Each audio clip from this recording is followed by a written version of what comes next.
It happened in a moment so small that most people would have missed it. A quiet pause during a royal walkabout. A Thank you young for princess teaching me standing just how a bit to closer to the line of salute guard than usual, properly. and then a gesture, soft, instinctive, respectful. Princess Charlotte lifted her hand in a tiny salute toward a royal guard who hadn't smiled in years. What happened next? His reaction, unexpected, emotional, and caught on camera, swept across the nation within hours. Why did that single salute touch millions? And what did it reveal about the royal family that no official statement ever could? Before we jump in, if you enjoy these quieter, more human royal family stories, the ones hidden behind the headlines, feel free to tap like and subscribe. It helps more people discover moments just like this. And if something in today's story moves you, share it with someone who loves the royals as much as you do. The morning had started like any other royal engagement. Polished, orderly, wrapped in a familiar hum of cameras, reporters, and curious onlookers. Windsor's air carried that gentle early spring warmth, a kind of softness that made the royal lawn shimmer under the light. Families gathered along the pathways. Children balanced on their parents' shoulders, and the sound of polite chatter floated above the crowd. It was the sort of day no one expected to become historic in any way. Prince William and Princess Catherine were scheduled for a brief walkabout after a private meeting. They were relaxed, smiling, moving at that unhurried royal pace that lets the public feel close without breaking the rhythm of security. Their 3 children were with them, George standing tall, Louis bouncing with his usual energy, and Charlotte walking between her parents with her hands neatly clasped. Charlotte had always been described as composed, observant, just a little more serious than her brothers. She had that poised awareness that seemed far beyond her age. And on this particular morning, she was unusually attentive to the long line of royal guards stationed across the courtyard. Most children look at the guards the way they look at statues. Impressive, mysterious, and a little bit bewildering. But Charlotte studied them quietly, as if noticing something others missed. One guard in particular stood closest to the family's path. Tall, perfectly still, face set in that unreadable, practiced neutrality. His bearskin hat cast a shadow that hid most of his expression, but even from a distance there was a heaviness in how he held himself. Not unprofessional, never that, but distinct. His stance was just a degree more rigid, as though he carried something unseen beneath the uniform. This guard, later identified only as Lance Corporal Th, had served for years without a single complaint, without missing a single ceremony. But those who knew him privately, those very few who ever saw past the stoic discipline, understood that he had been carrying personal grief for months, the quiet kind that follows you even when you're standing perfectly still. The royal family didn't know that, of course, and Charlotte certainly couldn't have known. But children feel things adults overlook, and whether by intuition or instinct, she slowed her steps as her family approached him. The crowd's murmurs dipped just a little. Cameras zoomed in. Even the guard's posture stiffened a fraction, a sign only the most trained eye would notice. Charlotte looked up at her mother, then back at the guard. Something flickered behind her eyes. Curiosity first, then respect. A soft, unspoken understanding. The air felt suspended, as if every person watching sensed something unusual was about to happen, though no one knew what. Charlotte stepped slightly forward, not enough to break protocol, but enough to draw a breath of anticipation from the crowd. Then she did it, a simple gesture, small, quiet, pure. She raised her hand, pressed her fingers together delicately, and offered a tiny, perfectly formed salute, not playful, not imitating, but real, intentional. For a second, the world held still. People stopped talking. Cameras froze mid-frame. Even Prince William paused, unsure whether to move or wait. And the guard, the silent, unmoving professional who had trained his entire career to remain still under any circumstance, blinked. It was the blink that broke the moment, because a blink for a guard is incredibly rare. It's not forbidden, but every soldier is trained to maintain absolute composure, especially during public duties. A blink, at that precise moment, did not go unnoticed, but it wasn't the blink that became historic. It was what came after. The guard's chin lifted the smallest degree, almost imperceptible, and then something unprecedented happened. His eyes softened, just for a heartbeat, Just enough for Charlotte to see. Just enough for cameras to catch. There was no smile.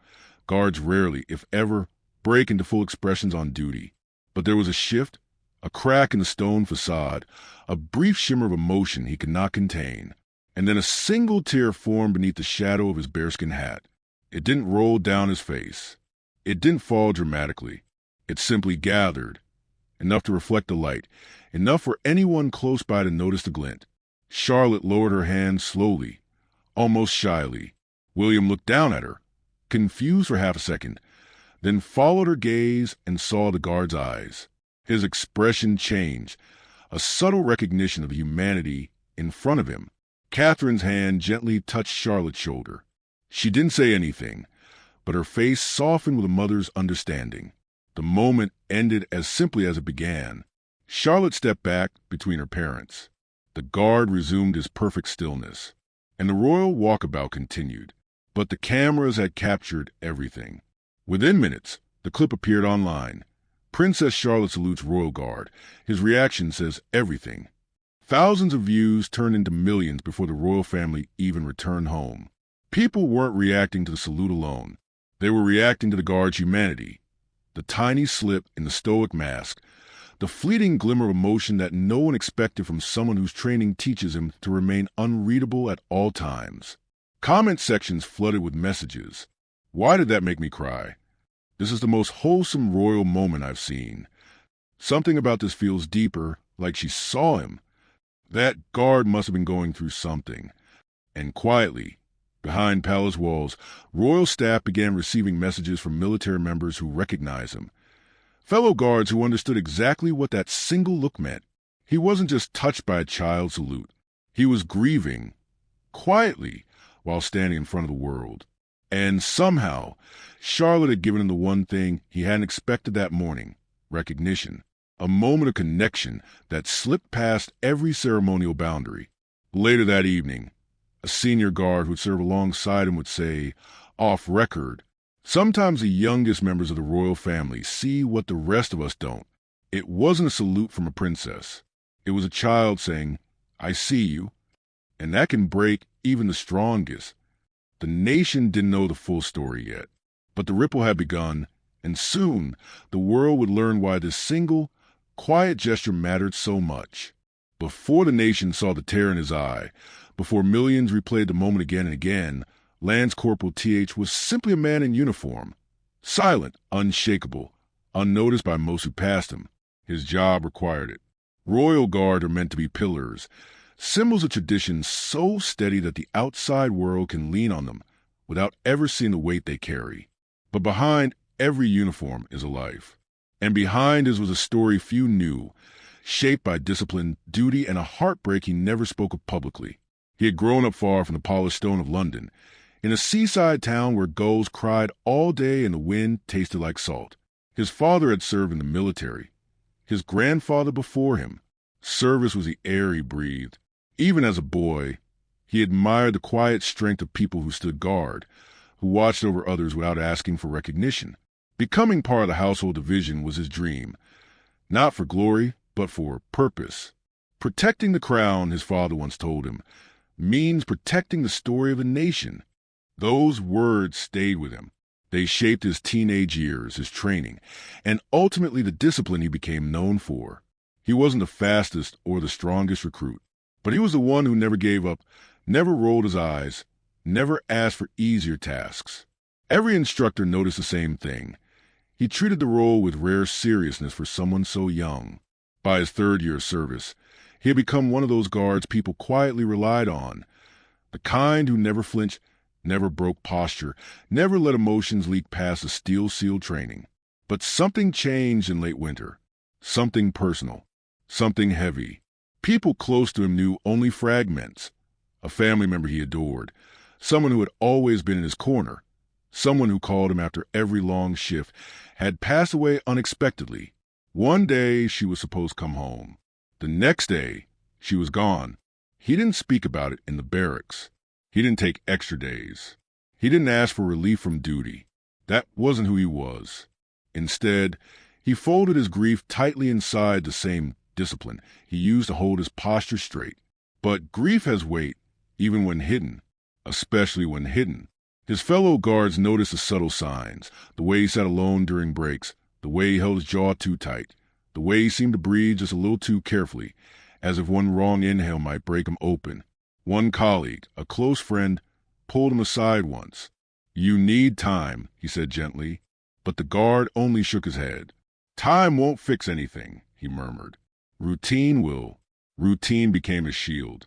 Every morning, he polished his boots until he could see his reflection. He checked his uniform for perfection. He practiced his stances late into the night when everyone else had gone to bed.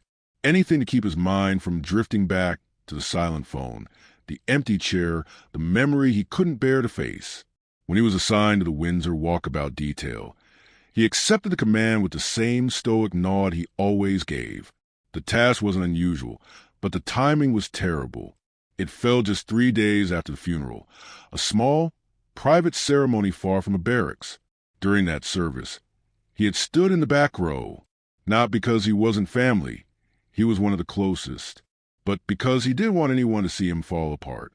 He told himself he would be the strong one, the silent one, the one who kept the world from collapsing. But grief doesn't respect discipline. It cracks even the strongest armor. The morning of the walkabout, he woke early and dressed in absolute silence. As he buttoned the red tunic, his chest tightened, a strange sensation he dismissed as nerves. He had a job to do. His emotions didn't matter. The uniform mattered. The crown mattered. The duty mattered. He repeated those lines to himself like a prayer. When he arrived at his position, he locked into place. Chin up, shoulders firm, breath steady. His world became stillness, the kind of stillness only royal guards understand. People passed by without noticing the faint redness in his eyes, the tightness in his jaw, the silent exhaustion in his bones. Most days, he could carry that weight without letting a single crack show. But that day was different. That day, one small voice interrupted the rhythm of his heart. Princess Charlotte. He saw her long before she saw him. Children usually glance at guards with a mix of fascination and confusion. But Charlotte's gaze was different. It lingered, observed, understood in a way far beyond her age. She looked at him as if she could feel the heaviness beneath the uniform, the one he thought he had hidden well enough for the world to overlook. When she stepped forward, he felt a strange pang of awareness, like the world had shifted a few centimeters. Her salute was tiny, respectful, pure, but it hit him harder than any battlefield moment could have, because that child's gesture wasn't ceremonial. It wasn't rehearsed. It wasn't expected. It was human, and sincerity, that kind of sincerity, breaks through even the strongest armor. The instant she saluted, memories he had locked away sprang loose. Her voice, her laugh, the way she used to salute him playfully when he left for duty, the woman he had lost. She always teased him. Someday a princess will salute you, and you'll pretend you're too tough to react. And now, a princess had saluted him, and he was not tough enough to hide the reaction. The blink was an accident. It wasn't a loss of professionalism. It was a moment when grief and grace collided, when the universe handed him a gesture he had once promised someone he loved he would experience. His chest tightened. His throat closed. A tear, just one, gathered before he could stop it. That moment felt like a lifetime compressed into a single heartbeat. A child honoring a soldier remembering someone he loved, a tear becoming a symbol for millions watching. After the walkabout, when he returned to the barracks, he didn't speak. He simply sat on the edge of his bed, staring at his gloves in his hands. His friend from earlier approached again, this time without asking if he needed time. "You felt that, didn't you?" his friend asked quietly. He nodded. "It wasn't protocol," he murmured, "but it was healing." That was the truth no one knew. Charlotte's salute didn't just touch him. It loosened something inside him that had been locked so tightly he could barely breathe. It reminded him that the world still had softness, still had kindness, still had tiny gestures that meant more than grand speeches ever could. And it reminded him that he wasn't invisible no matter how still he stood. The public didn't yet know his full story, but they felt it, the weight behind that single tear. And soon, the truth would echo across the nation. The video spread faster than anyone expected. At first, it was just a short clip posted by a visitor at Windsor. Shaky, only a few seconds long. No dramatic editing, no background music. But sometimes the simplest footage carries the strongest impact. And this one did. It captured Princess Charlotte lifting her hand in that soft, careful salute. It captured Lance Corporal TH's tiny shift, that blink, that tremble. It captured the shine of a single tear he fought so hard to hide. Viewers didn't need context. They felt the story instantly. There was something unmistakably human in that split-second exchange. Within an hour, the clip was on every major social platform. Within 3 hours, it hit 1 million views. By sunset, it was the most shared royal moment of the year. People weren't simply watching, they were reacting. Comments poured in, thousands by the minute. I didn't know a 5-second clip could make me emotional. That salute wasn't childish. It was powerful. This guard must be carrying something. I hope he's okay. Charlotte is going to be a remarkable woman someday. And then came a wave of messages from veterans, servicemen, and families of soldiers. They recognized something most civilians overlooked, that the guard's reaction wasn't weakness, but the quiet release of someone who kept too much pain inside for too long. One veteran wrote, "You train yourself to lock everything down, but grief finds the cracks." That salute probably meant more to him than words ever could. Another said, "People forget guards are human." That was a man remembering someone he lost. And that little princess, she saw him. That last line became a headline. She saw him. Newspapers, online magazines, morning shows, they all ran variations of it. Not sensational, not exaggerated. Simply acknowledging the emotional truth behind the moment. By the next day, the clip had crossed into mainstream news worldwide. Australia reported on it first, calling it a rare glimpse into the heart behind the uniform. Canada followed, describing the salute as a small gesture that carried unimaginable weight. Even outlets in Japan and South Korea picked it up, praising the princess's instinctive respect. But the UK felt it most deeply, because here, royal guards are not distant figures. They are symbols woven into the nation's identity, protectors who stand in every season, every ceremony, every storm, without showing strain. To see one break, even for a heartbeat, touched something in the national consciousness. Soon, interviews with retired guards circulated online. Many explained how much discipline it took to remain completely still. Others shared stories of loss, the quiet sacrifices their families endured. But one interview stood out. A former guard, who had served for 12 years, spoke with a gentleness that surprised even the host. "People think standing still is easy," he said. "It's not. You're holding your body like stone, but inside you're still human. You're remembering, worrying, missing people, hoping you're doing right by your duty." That little princess giving him that salute, she gave him permission to be human for a moment. The nation agreed. What could have been dismissed as a simple child's gesture had grown into something symbolic, a reminder that even the strongest, quietest figures need recognition. But not all reactions were external. Inside the royal household, the clip made its way through staff conversations, private chats, and eventually to senior advisors. Word reached Prince William and Princess Catherine quickly. William, known for his warmth toward the military, reportedly asked, "Has someone checked on him?" And though no official statement was made, the palace rarely comments on individual guards. A small group of senior officers quietly ensured that Lance Corporal TH received time to rest, speak with someone, or simply breathe without the weight of the entire nation on his shoulders. Meanwhile, Charlotte remained blissfully unaware of the online storm she created. To her, it was simply a moment of kindness, a gesture she'd seen her father make countless times, adapted in her own gentle way. But her parents understood the significance. They both recognized that Charlotte, even at her young age, had an instinct for connection, a sense for the small details adults sometimes overlook. Catherine, in a quiet conversation later that evening, reportedly told staff, "Charlotte has a very open heart. She notices people. That open heart, became a theme in countless articles about the moment.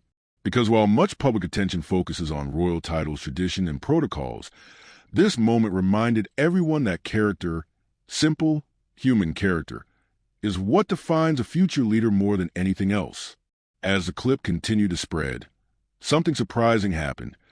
Artists began creating sketches and digital portraits of the moment. Some painted Charlotte mid-salute. Others illustrated the guard with a reflected tear. One artist captured both figures in soft watercolor, the tiny salute glowing gently between them like a thread of light. The artwork was shared online with messages like, "Kindness is never too small. Even a princess can heal a soldier. A salute remembered." Schools began discussing the moment with students, using it as an example of empathy. Military families wrote to royal staff, thanking them for allowing the public to see such a genuine exchange. Even therapists and grief counselors commented on how powerful small gestures could be for someone carrying emotional weight. But perhaps the most unexpected reaction came from families who had never cared much for royal news before. People who usually scrolled past royal headlines paused and watched, not because of royalty, but because the moment felt universal. A little girl saluting someone in pain. A man trying to stand strong, but faltering for a heartbeat. A tear escaping from a place grief had been locked away. Everyone understood that. In the days that followed, journalists tried to uncover more about the guard's identity, but the household division remained discreet. His name was not released publicly, only his initials. His story was protected, his privacy respected, and that made the moment even more powerful, because the world didn't need details to feel the emotion. Sometimes anonymity preserves the purity of story. The clip eventually reached over 50 million views across platforms. News anchors described it as one of the most touching modern royal moments. Social media users called the salute that softened the nation. By the end of the week, one thing was clear. This wasn't just a viral video. It was a reminder that empathy still mattered in a world moving too fast. That even the smallest gestures ripple outward in ways no one expects. And that royalty is not just in titles. Sometimes it's an instinct, compassion, and understanding. But the story didn't end there. Because behind the guard's tear, behind the nation's reaction, was a deeper truth waiting to be told. One about healing, memory, and the quiet power of connection. And that truth would reveal itself in the days that followed. For days, the world talked about that salute. The blink, the terror, the way a tiny moment softened a soldier and moved a nation. But while headlines swirled and social media replayed the clip endlessly, something deeper was unfolding quietly, far from cameras and trending pages. It happened not in the palace, not at Windsor, and not on a flash of lenses, but in a small, warmly lit room within the barracks where guards rested between duties. It was simple, almost austere. A bed, a wooden chair, a small cabinet, and a single framed photograph sitting on the shelf. Lance Corporal T.H. returned there 3 evenings after the walkabout. He removed his bearskin hat first, setting it down with the care of someone handling something sacred. Then the tunic, folded once, twice, perfectly. His gloves placed atop them. He sat heavily on the bed, elbows resting on his knees, and stared at the floor. For the first time in months, the silence didn't press against him. It invited him in. He reached for the photograph, the same one he'd carried with him since his earliest days of training. It showed a woman smiling through sunlight, her arms wrapped around him as though the world wasn't capable of harming either of them. She had been the one person who believed he could do anything, even when he doubted himself. That salute, that soft, childlike gesture, it had unlocked a promise he thought he would never face again. She would have said, "I needed that," he whispered to the empty room. He expected the grief to tighten, to constrict his chest like it had every day since she passed. But instead, something strange happened. The weight shifted. Not gone, not healed, but gentler, like a hand resting on his shoulder instead of a stone pressing against his lungs. The next morning when he arrived for duty, his posture was just as straight, but his breathing came easier. Something inside him had changed. Meanwhile, the royal family had returned to their routine engagements, but the ripple of that moment continued to follow them. Charlotte, still blissfully unaware of the media storm, played in the garden behind their home at Adelaide Cottage, practicing new dance steps she'd learned. Her movements were clumsy, joyous, wildly unroyal, exactly how a child should be. At one point, Catherine gently asked her, "Do you remember the man you saluted the other day?" Charlotte nodded, brushing hair from her face. "Yes, Mummy." He looked sad. Catherine didn't correct her. She didn't say, "You shouldn't step out like that during walkabouts." She didn't lecture her on protocol. Instead, she knelt beside her daughter. "Sometimes," she said softly, "people wear uniforms, but they still carry feelings inside. And sometimes a small kindness helps more than you know." Charlotte thought for a moment, then asked something only a child would dare. "Did it help him?" Catherine smiled, a quiet, warm smile only a mother can give. "I think it did." Across the country, the moment found a life of its own. Teachers included it in classroom discussions about empathy. Parents showed it to their children as an example of respect. Therapists used it to illustrate how the smallest gestures can unlock hidden grief. And in military circles, something unexpected happened. Soldiers began talking about their emotions more openly. Not publicly, that wasn't their way, but quietly to one another, in hallways, after drills, in the mess hall over breakfast. They weren't discussing Charlotte or even the salute. They were saying things like, "You all right, mate? You need a minute? Take the evening off. I've got your shift." The guard had unknowingly started something simply by being human for a moment. Sometimes softness is contagious. A week later, on a crisp morning with a pale blue sky, Lance Corporal T.H. returned to Windsor for another duty. His steps were steady, his face calm, his posture perfect. There were still shadows behind his eyes, but the darkness no longer swallowed the light. As he took his position, he noticed something in the crowd. Not noise, not excitement, but familiarity. Prince William and Princess Catherine were walking through again, this time without the children. It was an informal visit, part of a quiet engagement closed to public cameras. William stopped to greet several guards, thanking them individually for their service. When he reached T.H., he paused. Their eyes met, soldier and future king. William didn't mention the viral moment. He didn't mention the terror. He didn't mention the millions of views. He simply said, in a voice low enough that only a few nearby soldiers could hear, "Thank you for your duty, and I hope you're doing all right." It wasn't a command. It wasn't a royal formality. It was a human acknowledgement. The guard nodded, unable to form words. But he didn't need to. William gave a small, respectful nod back, the kind men give each other when a deeper truce sits between them. As William turned away, the guard's jaw tightened, not with grief, but with gratitude. For the first time since the funeral, he felt seen, not as a symbol, not as a uniform, but as a person. That afternoon, when he returned to the barracks, he sat on his bed again, photograph in hand. But this time, he didn't stare at it searching for strength. He looked at it with something new in his chest. Acceptance. Healing didn't come in sweeping waves. It came in small moments. A salute, a tear, a nod from a prince, a child's instinctive compassion. Pieces slowly stitching together. He placed the photograph back on the shelf and stood tall. Tomorrow, he would take his position again, not as a man crushed by grief, but as one who had begun to breathe again. In the weeks that followed, the moment slowly faded from headlines, replaced by other stories. But it never disappeared.